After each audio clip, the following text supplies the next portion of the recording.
और एलनाबाद उपचुनाव को लेकर इंडियन नेशनल लोकदल के नेता अभय सिंह चौटाला से हमारे सहयोगी दीपक शर्मा ने खास बात की है। एलनाबाद उपचुनाव पे चर्चा के लिए हमारे साथ है अभय सिंह चौटाला जी। चौटाला साहब, ऐलान हो चुका है एलनाबाद के इस रण का।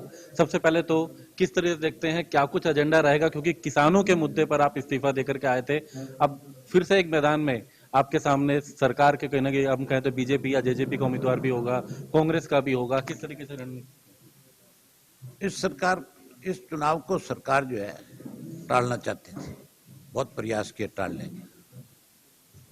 और विशेष रूप से आपने एक चीज इसमें देखी होगी कि विपक्ष में कांग्रेस थी, और विपक्ष का काम है सरकार जब भी कोई गलत फैसला करे तो विपक्ष उस मुद्दे को जरूर विधानसभा में उसके बाहर उठाए। कांग्रेस के भूपेंद्र सिंह हुड्डा ने ना तो विधानसभा में 2 सेशन आ लिए मेरे रिजाइन के बाद, ना तो विधानसभा में ये कहा कि सरकार एलनाबाद के उपचुनाव से क्यों भाग रही है, चुनाव कराना चाहिए, ना बार कहीं कहा, ना उनकी पार्टी की प्रदेश की अध्यक्ष शैलजा जी ने ये बात कही। इससे ये साफ हो गया कि बीजेपी और कांग्रेस आपस में मिली हुई थी, दोनों डरी हुई थी कि अगर ये चुनाव हो गया उपचुनाव तो फिर दोनों की जमानत नहीं बच पाएगी। आज यही हालात हैं। ये चुनाव जो है अब की बार का उपचुनाव जो है ये, क्योंकि मैंने जो रिजाइन किया, मैंने अपने हल्के के लोगों से जब जाकर के कहा कि कृषि के 3 ऐसे काले कानून बन गए जिसकी वजह से लाखों लोग जो आज अलग अलग बॉर्डर पे, टीकरी पे, सिंगू के, आपके गाजीपुर के, शाहजहांपुर के, पलवल के बॉर्डर पे बैठे हैं, और वो लोग कहते हैं कि गलत कानून बनाए गए। मैंने उनसे पूछा कि आपको ये गलत लगते हैं, ठीक लगते हैं? तो मेरे हल्के के नौजवान ने, बच्चे ने, बुजुर्ग ने, माताओं बहनों ने खुल करके कहा कि बहुत गलत हुआ है, ये कानून गलत बने। तो मैंने कहा भी जब ऐसे कानून बने तो मैं चौधरी देवीलाल के घर में पैदा हुआ, और चौधरी देवीलाल तो जब कभी भी किसान की अनदेखी हुई, 1 मिनट में कितना ही बड़ा पद होता था उसको छोड़ देते थे। तो मुझे आज जब इस किस्म के कानून इस देश में बन गए तो मुझे इस पद से इस्तीफा देना चाहिए कि नहीं देना चाहिए? तो लोगों ने कहा देना चाहिए। अब लड़ाई इसी बात की होगी कि कानून गलत बने हैं या ठीक बने हैं।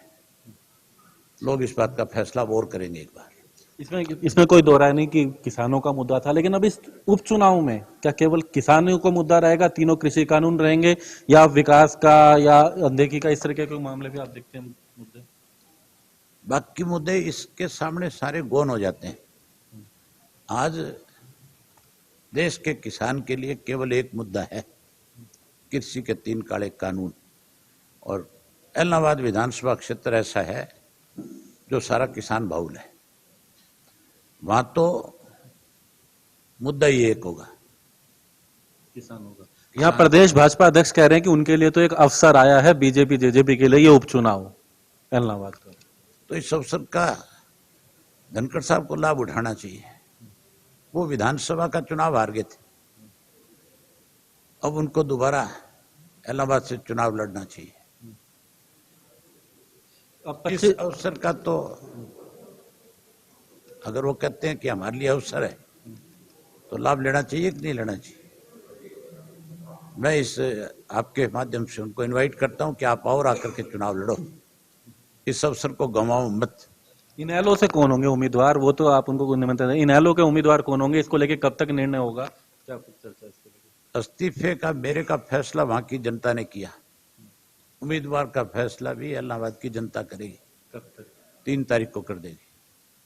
एक बात और, 25 तारीख को अगर हम बात करें, हमने देखी एक जो बड़ी रैली जब यहाँ पर रही, हालांकि ताऊ देवीलाल की जयंती पर था, लेकिन इसके साथ हमने देखा चौधरी बीरेंद्र सिंह वहां पर आए और भी कई नेता थे, तो ये चौधरी बीरेंद्र सिंह ने निमंत्रण वहां का तो स्वीकार किया, अब आगे इस एलनाबाद चुनाव के दौरान कोई और निमंत्रण आगे? मैं इलाहाबाद के लिए भी उन सब नेताओं को निमंत्रण दूंगा जो इन 3 कृषि के काले कानूनों के खिलाफ है। मैं उनसे कहूंगा कि अब आपके पास एक मौका है, आप खुल करके लोगों के बीच में ये कह सकते हो कि कानून गलत बनाए गए। मैं उनसे कहूंगा आप जरूर आओ। तो 3 तारीख को मीटिंग की जाएगी इलाहाबाद के अंदर और वहीं से ये ऐलान इनका कहना है कि होगा कि कौन होगा उम्मीदवार इंडियन नेशनल लोकदल की तरफ से। जहां तक मुद्दों की बात की जाए तो एक तरफ उनका कहना है कि किसानों का मुद्दा जिसको लेकर इस्तीफा दिया है, तो वहीं अब प्रदेश भाजपा अध्यक्ष ओम प्रकाश धनखड़ का भी इनका कहना है कि वो सामने आए और आकर के इस अवसर का जो वो बात कर रहे हैं उसका फायदा उठाकर चुनाव लड़ें, ताकि सामने रणनीति का रण किसके पास है ये तय हो सके। गुरुग्राम से कैमरामैन गीतम के साथ दीपक शर्मा, इंडिया न्यूज हरियाणा।